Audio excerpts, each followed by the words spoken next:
Welcome. This is Friday is Writing Day, the remote edition. Today we have a program of Friday is Writing Day that we hope to do in person, but now we're online. Friday is Writing Day is a tradition at Morningside College where people will talk about the writing that they have done, writing in process, future writing, and we generally share what we've done, both faculty and students, also alumni often. So today's topic is writing a good movie, book, or album review.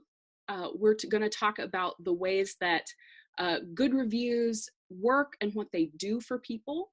We have representatives here today from history and mass communication and religious studies to talk to us. So who am I? Hello, I am Elizabeth Coody. I teach religious studies here at Morningside College. All right. Hello, everyone. My name is Guelcher, and I teach history at Morningside College. Heyo, my name is Abby Koch. I'm a junior graphic design and mass communication major. I am Ross Fuglsang. I am a professor of mass communication and advisor to the Collegian Reporter. Okay, I guess I'm up first. I'm going to talk about a certain type of reviewing academic books. And I do a lot of that, and I enjoy doing that. Book reviews are considered something like service profession. Every year, lots of books get published, and no one really has time to read them all. So scholars rely on journals to get other, to find scholars to review books within their subject areas. And then, the book review becomes like a good cheat sheet for scholars to see whether it's a book that might be useful to them, might be of interest to them, or, a quality book. So the problem, however, is because it's service, it doesn't get a lot of, you don't get rewarded for doing book reviews at most institutions. So scholars often shy away from them because their institutions don't reward them for doing that. Also, scholars tend not to be very critical. Nobody wants to offend anybody else. However, a good book review is one that does, clearly state the subject, identifies the author's thesis, talks about how well the author supports the thesis, and then, kind of sums up the strengths and weaknesses at the end. So I'm going to read one because I think I do good book reviews. This is the one I did most recently. It was on a book called Hidden Atrocities, Japanese Germ Warfare and American Obstruction of Justice at the Tokyo Trial by Jean Gilliman. So I'm going to read the first couple of paragraphs and then the last. Jean Gilliman, a senior advisor at the Security Studies program in the MIT Center for International Studies, investigates Japanese germ warfare experiments and US government efforts during the Tokyo trial to suppress news of the same. Gilliman, however, is not the first researcher to discover this topic. Similar to investigations of the Nanking massacre, a growing body of Western scholarship has studied Japanese development of chemical and biological weapons in contravention of international law in recent decades. And then I mentioned 3 books that have been published previously on this subject.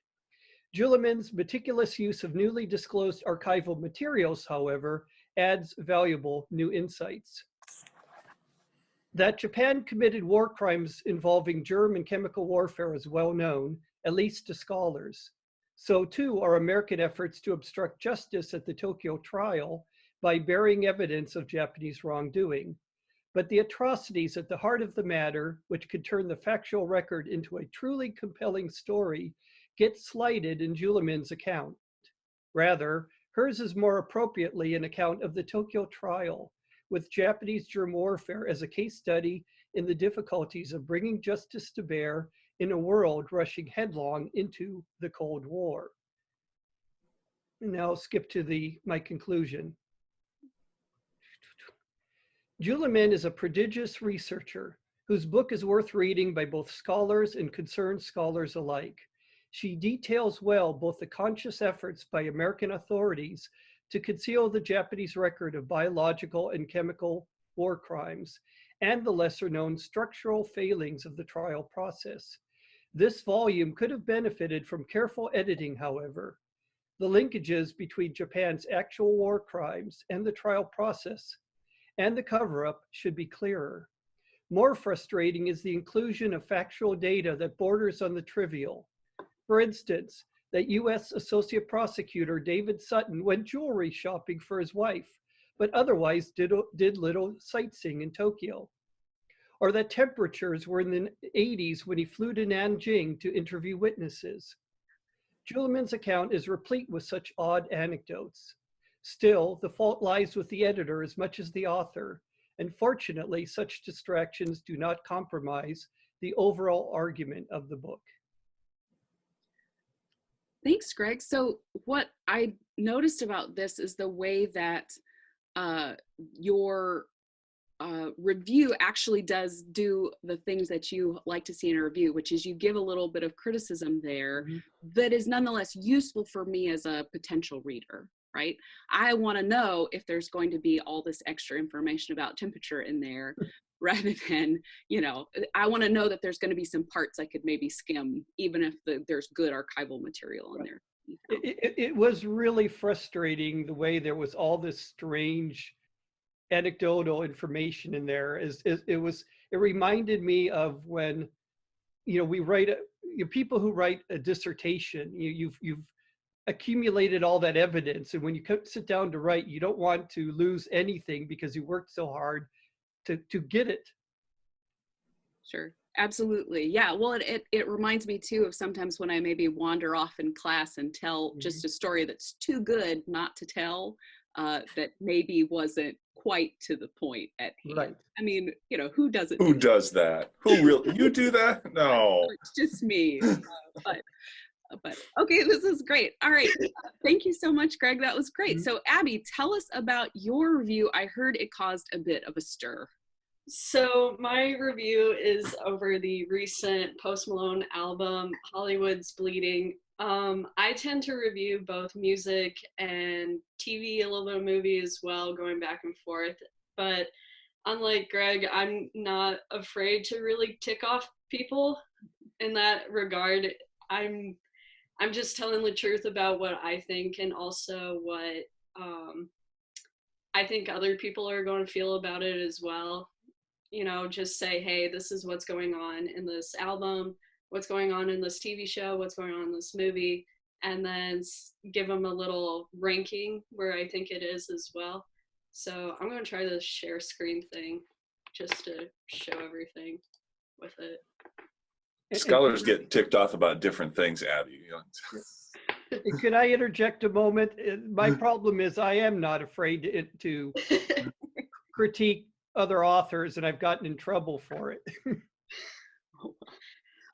So most of my reviews are posted on the Collegian Reporter. They're shared. Everyone on campus can read them.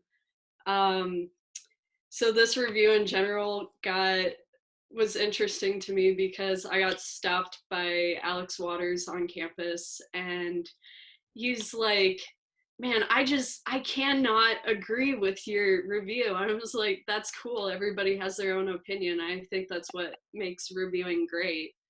To read a little bit of my review, so I put, Post Malone recently released his third album, Hollywood's Bleeding, on all music platforms. The new music is a darker, grittier mix of genre combinations compared to his previous album. There's an obvious change in tone and feeling with Malone that results in this pop rap album. Malone's first two albums definitely had more of a coherent feeling that made listeners come back. Beer Bongs and Bentleys, Post Malone's sophomore album, left you excited for the next track. Hollywood Bleeding does not. Beer Bong Bentleys had a better impression on me compared to Hollywood's Bleeding.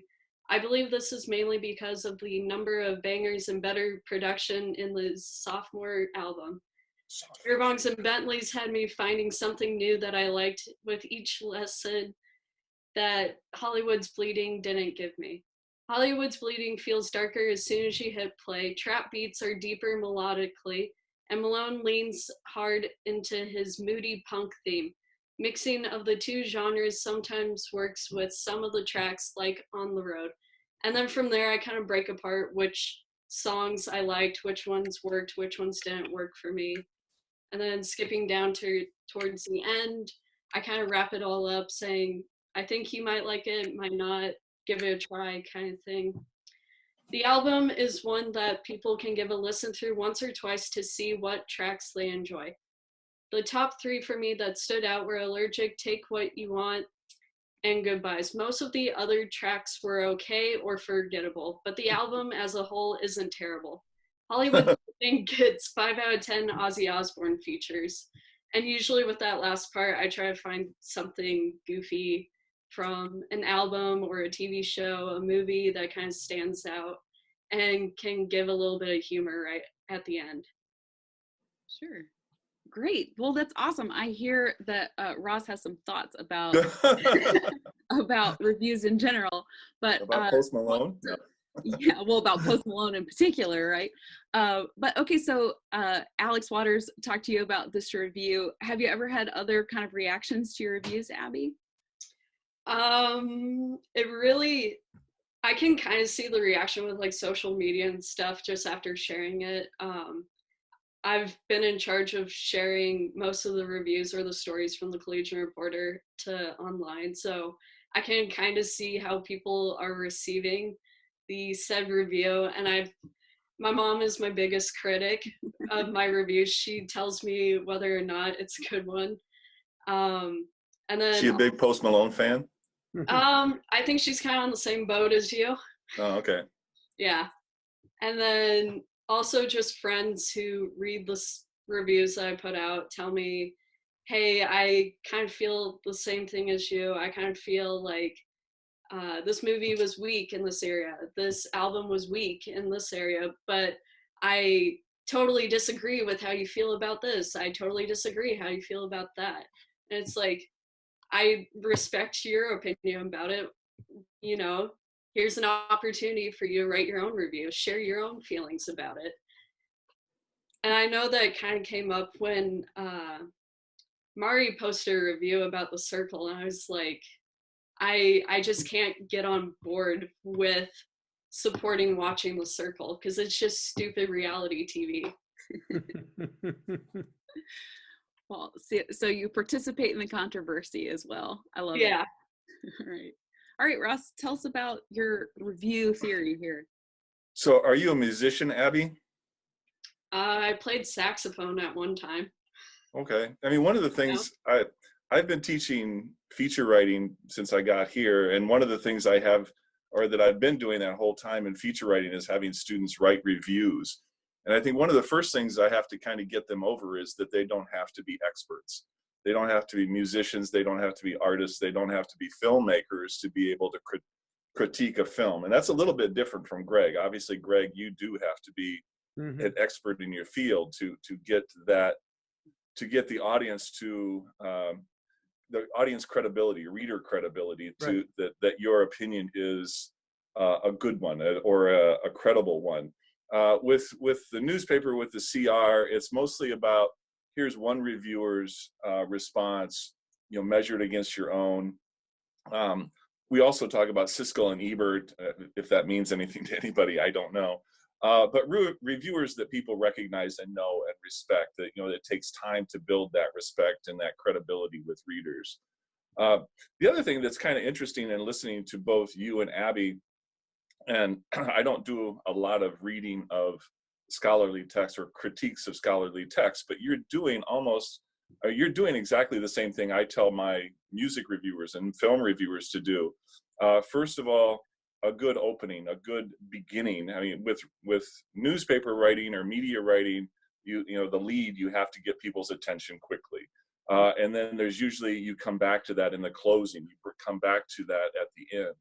The other things that, and again, this, I try to emphasize to students this isn't, that they're not always structured the same, but they should include some of the same information. A good opening information for you, that is, who the author is, what his background is, what their expertise is.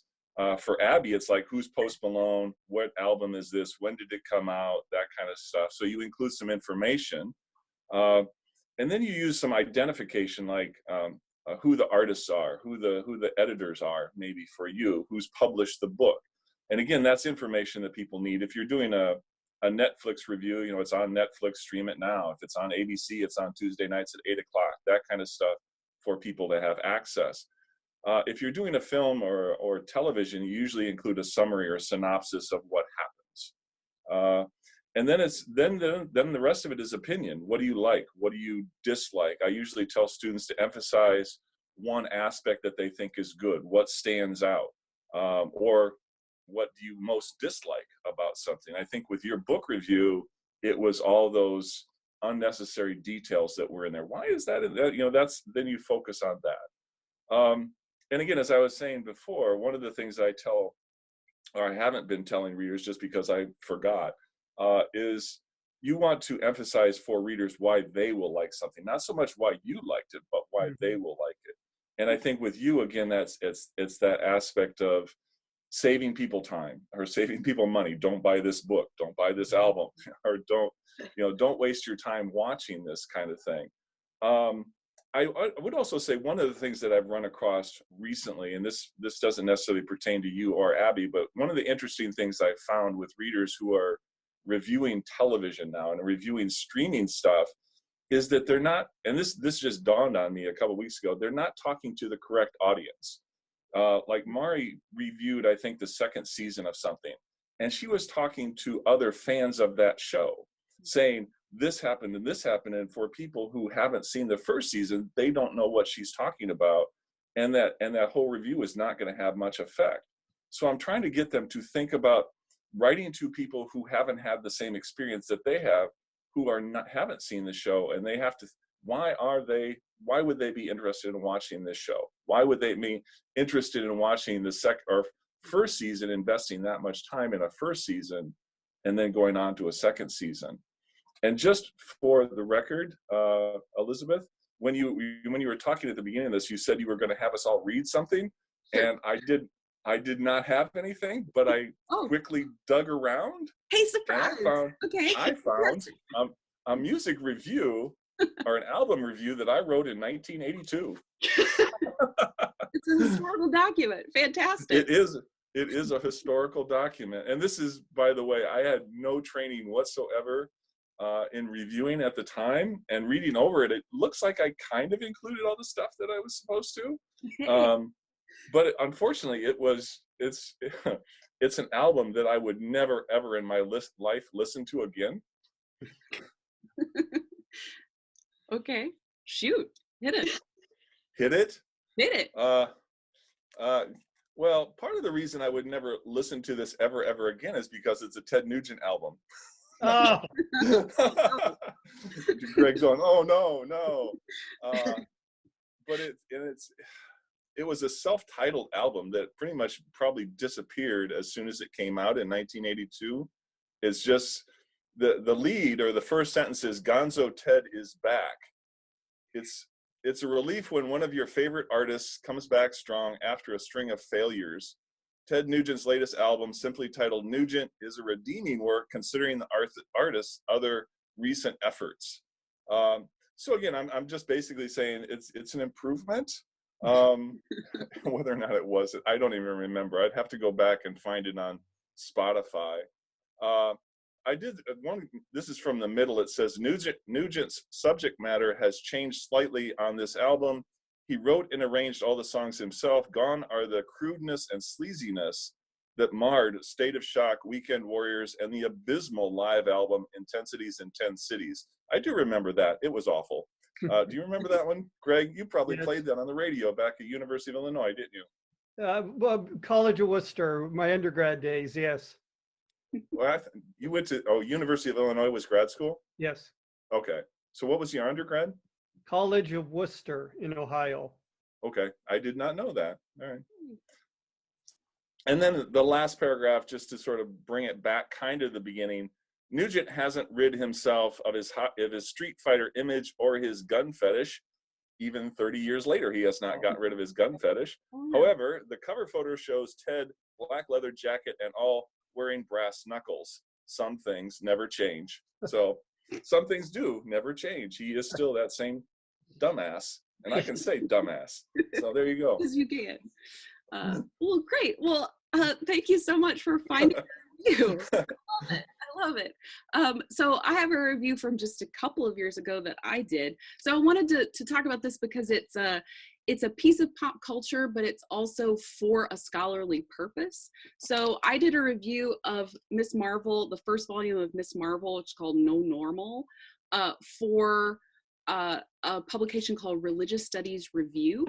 So Religious Studies Review is a publication that's basically a list of all reviews of just anything you can think of from across the spectrum, sort of very scholarly books, pieces of material that might be useful for religious studies, but also things like pop culture, movies, and music and other things that might be useful for the study of religion. Okay, so they're looking for religion in books. That's what goes on in this one, but also sort of things that might be useful just for studying societies and cultures so that you understand the place of religion there. So sometimes the books that you and movies that you find reviewed there, you wouldn't necessarily expect to show up in a religious studies classrooms, and some feel pretty obvious, but it's all over the board.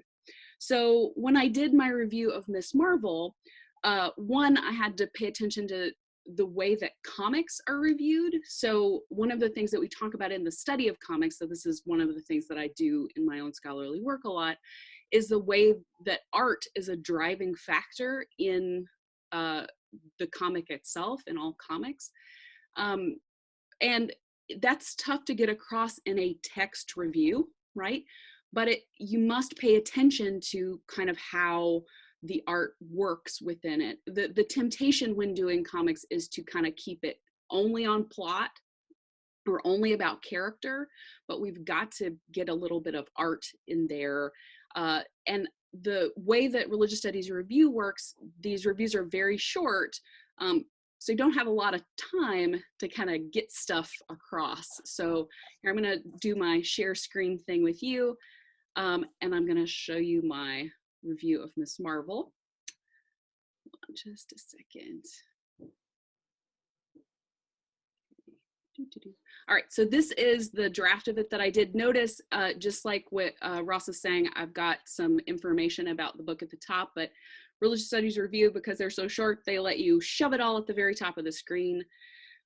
So I start the review with a little bit of discussion of what, a little bit of discussion with what goes on, what the context of the piece is. So a prominent Muslim superhero joining the Marvel regulars has caused a stir in the media over the last year. This volume contains the first 5 issues of Kamala Khan's tenure as Miss Marvel, a 1-issue side story, and a sketchbook of Alphona's process. So Alphona is the artist here. This comic is important to the student of American religion and popular culture, but its introduction to a classroom will require framing. So because I'm interested in the religious studies classroom, that's who I'm primarily talking to here. So Khan's religion is well represented in the book, both in terms of being a positive influence in her life and regularly a part of her activities. Being a Pakistani Muslim girl in Jersey City is not an unspoken part of her identity. The reader sees her mosque, prayers, shalwar kameez, even comic characters speaking Urdu. Khan's voice is clear and increasingly charming. And here's the art part. The art is colorful and whimsical, but smart in its inclusion of both subtle distinguishing features of Khan's cultural world and religious iconography and quirky background jokes. The world of American Muslims is satisfying for in-group members and sufficiently explained for those outside. So it would be good for you to use in a classroom that's not full of just folks who are Muslim, right? You can use this in a classroom where people are perhaps unfamiliar. However, right, here's my critique. Some puzzling plot point lines will not make sense outside of the tortuously complex Marvel world. Khan's powers are not explained, and though it does not matter to the story here, it might be distracting for readers. So if you're teaching this in class, which I do, I make sure to kind of give a little side story to explain it so that we can get that out of the way, so people aren't just trying to figure out what the heck happened. A creative teacher could supplement the casual presentation with information about lived Islam in the United States and make effective use of the book for courses addressing religion and literature, Muslim Americans, Islam, or gender and women's studies. This work would naturally assist in engaging the intersections of identity formation, gender, and religion.